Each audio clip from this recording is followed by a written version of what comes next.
Easily, I'm going to talk to you for a few minutes about something we call the Equitable Development Rubric, everyone's favorite easy to say name. This is something that Peasley kind of created with some help from other folks, and yeah, that'd be great. Thank you. So and something we've talked about in these forums before, so it might be this might be a little bit of a refresher for some of you. But this. The rubric is essentially a policy framework, and we've also built around it a grassroots strategy for how to flex some muscle and put some pressure on the city to enact this as a policy framework. And it's something that focuses more explicitly on where we use our public incentives for private development, right? So as Joelle said, there are all these other cities that are starting to get smart about equitable development. Well, one of the things that they do first is they look at what are the incentives that we have to offer private developers, right? And then what the heck are we asking for in return for those, right? Because we should be asking for something in return for those. They should be furthering our public goals and providing a collective good that otherwise is hard to realize. So, and foundational to this is that those are our assets, right? Like we're taxpayers, those are ours, right? Tax abatements, that's our resource, right? We own it. Public land, that's our resource. A zoning change, that's our resource. Those are our assets that, I will be talking much louder now that the AC is back on.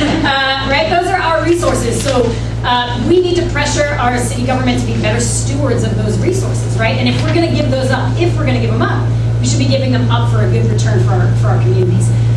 So essentially what the rubric framework does is it centers on a tool, on an evaluation tool. So for those of you who have been teachers or have had teachers, you might know what a rubric is, right? It gives you a very clear pathway for how to get a score, right? Do this, meet X, Y, and Z, you get these scores, right?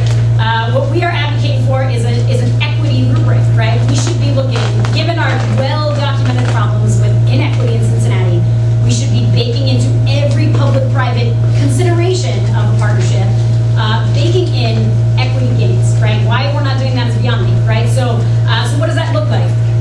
Well, across four main categories, it looks like affordable housing, right? First and foremost, the trust fund is an absolutely key piece of housing stream. What's another one is requiring new development to fold in a percentage of affordable housing, right?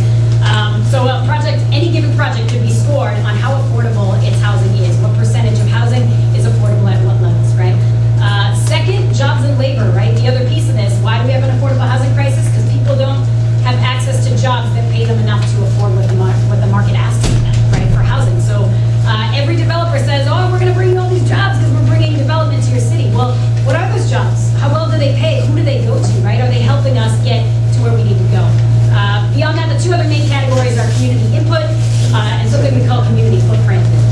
We know that we can't build the communities we all say that we want unless our communities themselves have not only a voice, but actual leverage in the process, right? We need to be able to say, these are stakeholders, and they, to advance equity in their communities, we should be listening to their institutions, into their neighborhood knowledge.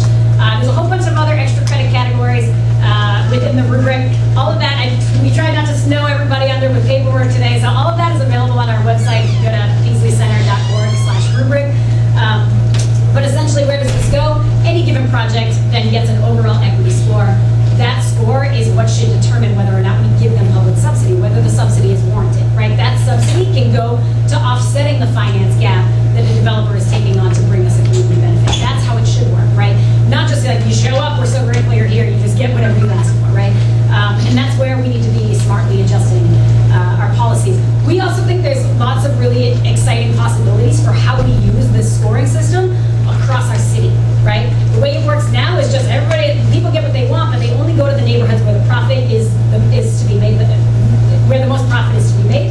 How can we use a scoring system smartly to facilitate more even development across the city, right? That would involve engaging communities to do a better job assessing what's the economy doing on development in our neighborhood, what is a smart score to set, and how can we continually reevaluate the market and all the other forces in our neighborhood to make it so that we're not just rewarding developers for going to the place where they make the most profit, where we're actually facilitating more even investment across our neighborhoods. Because we know,